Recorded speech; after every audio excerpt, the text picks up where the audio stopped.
Hello and welcome to another concussion education session. As a disclaimer, this is not medical advice. When we hold the group meetings, they're not confidential and we do record them. But of course, we'll give you a heads up in advance. I'm your host. There's a photo of me, but I'm covering the photo. I have a background in sports, and as you can see, today I am filming from our gym because this video is especially exciting to me. With regards to guests, you're welcome to share this with anyone.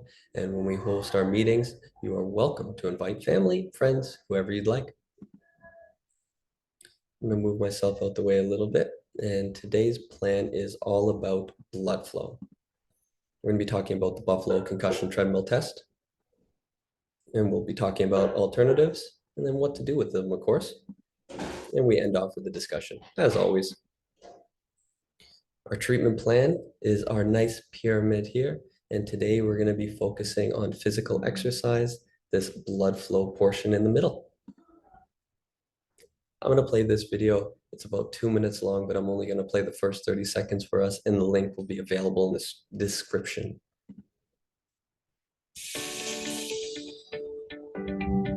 There's been a lot of research that's looked at exercise as a form of treatment for concussion and persistent concussion symptoms. And generally the way this is done is you go to a clinician who has training in concussion that can administer what's called the Buffalo Concussion Treadmill Test. With this test, we gradually increase your rate of exertion to try and find out what your kind of breaking point is. And what we're looking for during that breaking point, I will talk about more shortly. So the Buffalo Concussion Treadmill Test, there's a whole bunch of information regarding it. I'm going to focus specifically on stopping criteria right now. First one is going to be symptom exacerbation. Second one will be voluntary exhaustion. Third is examiner's discretion. Fourth is age predicted heart rate max. Heart rate is HR. And of course, the tester can request to stop. If at any point in time, the person on the treadmill says, "I've had enough, I'm done," of course, you're always welcome to stop. Symptom exacerbation, what does this mean? We use this visual analog scale. I'll move myself out the way so we can see it fully. This goes from 0, feeling good, 10 is the worst, and it's a 10-point scale, as we can see. We know always, or not always, we know sometimes that someone will come in and they may not be feeling good. May not be feeling that 0 to 10, maybe something more like that 2 or that 4, where their symptoms are noticeable, but it's not so much that it takes away. Now, what's going to happen is we're going to put someone through this treadmill test. As you see, treadmill behind, and these symptoms may get worse. That's where we're going to find sub-symptom heart rate threshold. Heart rate threshold is at HRT.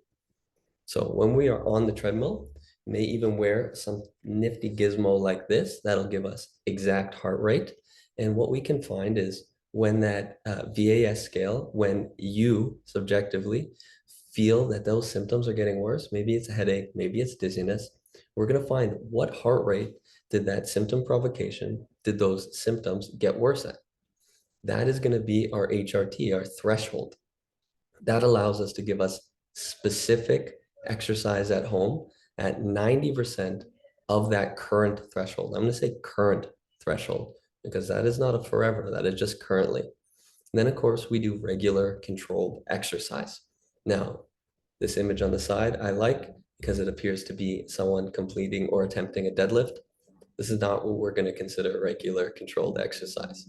We're going to be talking about regular exercise as a walk, as maybe a bike if you're able to, something slow, something cyclical, maybe even jogging if you're up for that, but again, in a controlled environment, so that way you are safe. Then of course, we retest after a certain period of time, depending on how much opportunity you had to do this regular controlled exercise, whether it was daily or every other day, or maybe you're only able to exercise once a week and then we have to wait a little bit longer before we can retest. The second one we're going to talk about is voluntary exhaustion. Now we have a big scale for this, and it's kind of a bizarre scale. It goes not 0 to 20, it goes 6 to 20. And this is where I ask questions. How are you feeling? How much effort are you applying in this test? Is it feeling like it's pretty minimal? I'm just kind of walking. Or maybe I may ask you, does it feel like you're starting to breathe a little bit tougher? We can see kind of in that 10 scale, just starting to hear you breathing.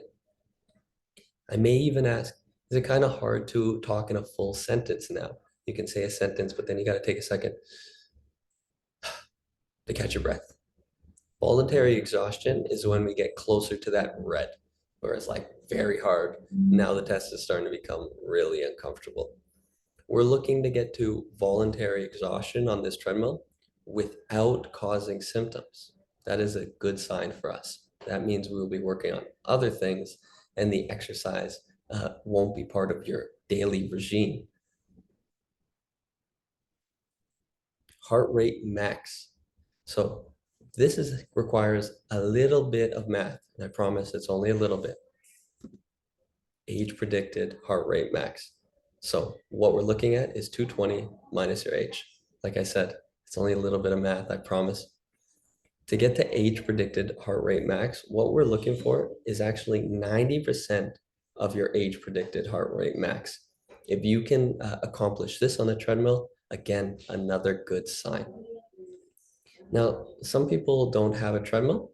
Some people may not have options to come to a facility with a treadmill. So we may look at virtual applications.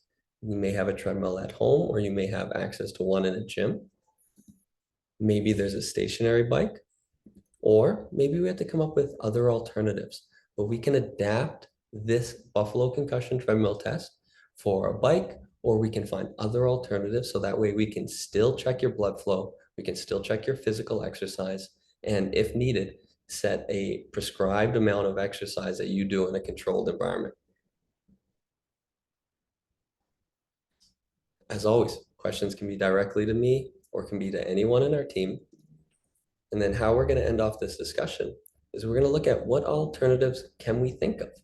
What else can we do to slowly and gradually increase our heart rate in a safe setting? With regards to exercising at home, where can you add exercise into your daily life? So this one, I may even pose a thought of parking maybe further away from where you need to go. So that way you add a little bit of a walk in, again, a controlled walk and a controlled distance. Then what should we do if we don't have access to a heart rate monitor?